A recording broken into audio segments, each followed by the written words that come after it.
पश्येम शरदः शतम् जीवेम शरदः शतम्। हम 100 वर्ष तक देखें, 100 वर्ष तक जिएं। शृणुयाम शरदः शतम् प्रब्रवाम शरदः शतम्।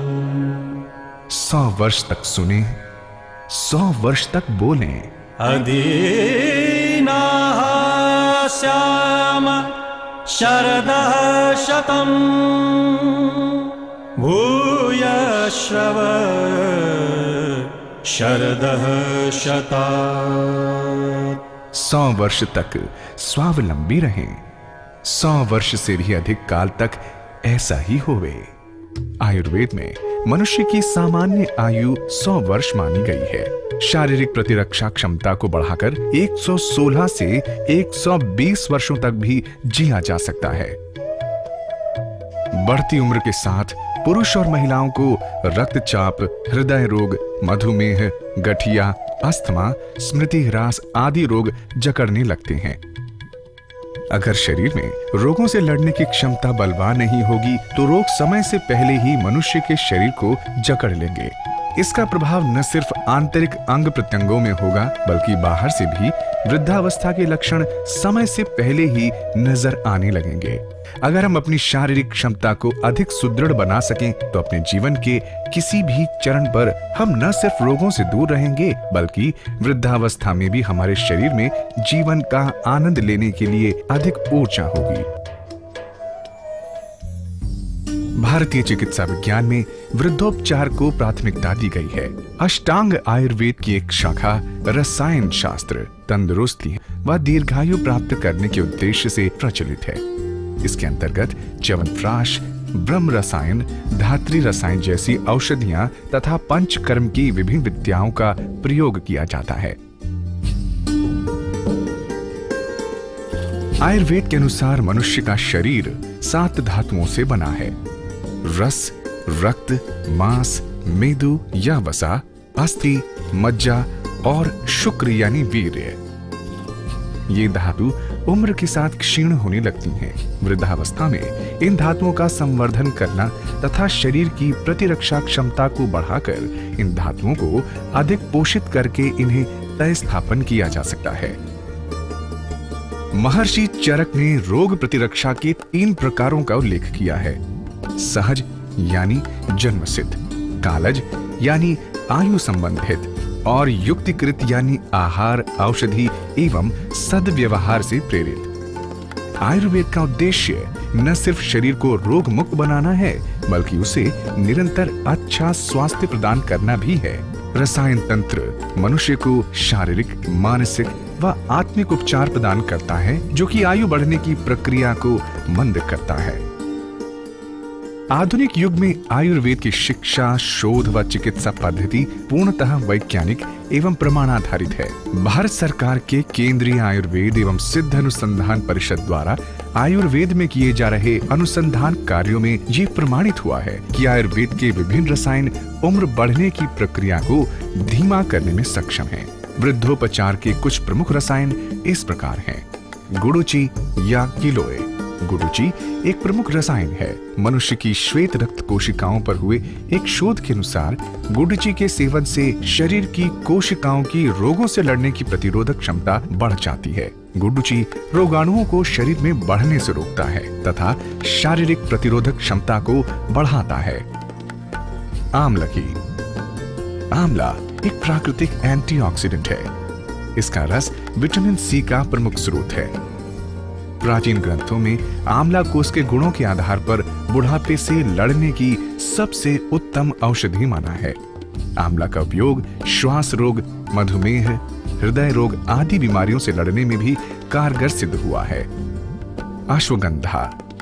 अश्वगंधा को भारतीय जिंगसेंग के नाम से भी जाना जाता है। ब्रिटेन के वैज्ञानिकों ने जानवरों पर किए गए अपने शोध से ये निष्कर्ष निकाला है कि अश्वगंधा का उपयोग अल्जाइमर रोग पर नियंत्रण करता है। साथ ही इसके उपयोग से तनाव, थकावट, ब्लड प्रेशर, अनिद्रा, जोड़ों के रोग आदि से भी मुक्ति मिलती है।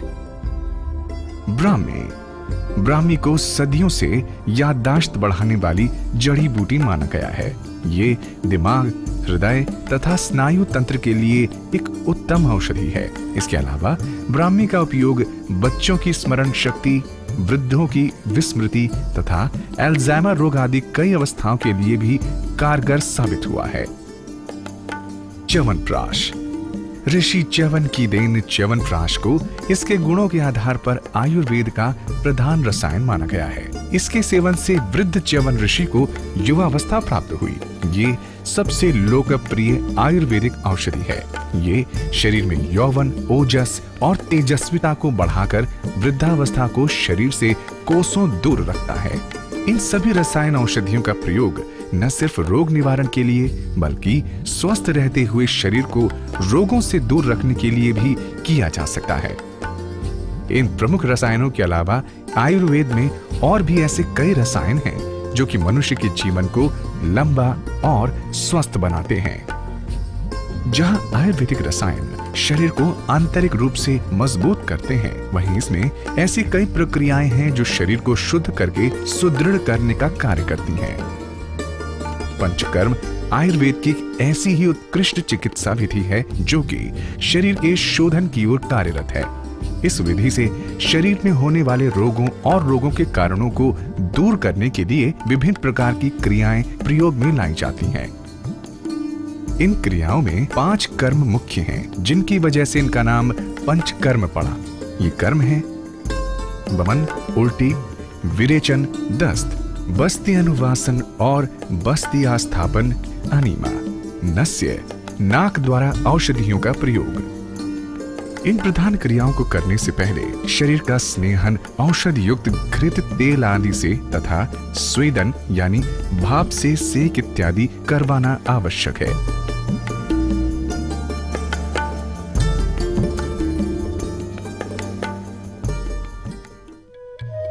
एक लंबे और स्वस्थ जीवन के लिए आयुर्वेदिक औषधियों के साथ साथ एक स्वस्थ जीवन शैली अपनाना भी आवश्यक है। ऐसी जीवन शैली में योग की प्रमुख भूमिका है। योग के अनुसार मनुष्य की उम्र उसकी रीढ़ की हड्डी के लचीलेपन पर निर्भर करती है। सम्यक आहार विहार त्वचा को स्थिर, मांसपेशियों को मजबूत और जीवन को तनाव रहित बनाने में सहायक होता है। आयुर्वेद में मान्यता है कि सच्चाई एवं अनुशासन के साथ चलते हुए यदि हम अपने जीवन में दुख, गुस्सा, ईर्ष्या, द्वेष एवं घृणा को दूर रखेंगे तो मानसिक तौर पर स्वस्थ जीवन यापन करेंगे। साथ ही साथ प्रतिदिन छाछ, मट्ठा, दूध, आंवला, हरड़ आदि का सेवन करना, समय से नींद लेना, प्रातःकाल जागना, व्यायाम तथा योगाभ्यास करना तथा सदाचार का पालन करने से शारीरिक तौर से भी हम स्वस्थ रहेंगे। मैं अपने खाने में आंवले का प्रयोग करती हूँ और रोज सुबह योग करती हूँ। एक्सरसाइज करता हूँ, योगा करता हूँ, प्राणायाम करता हूँ और रात को हर रोज च्यवनप्राश खाता हूँ। 16 साल हो गया मुझे रिटायर हुए।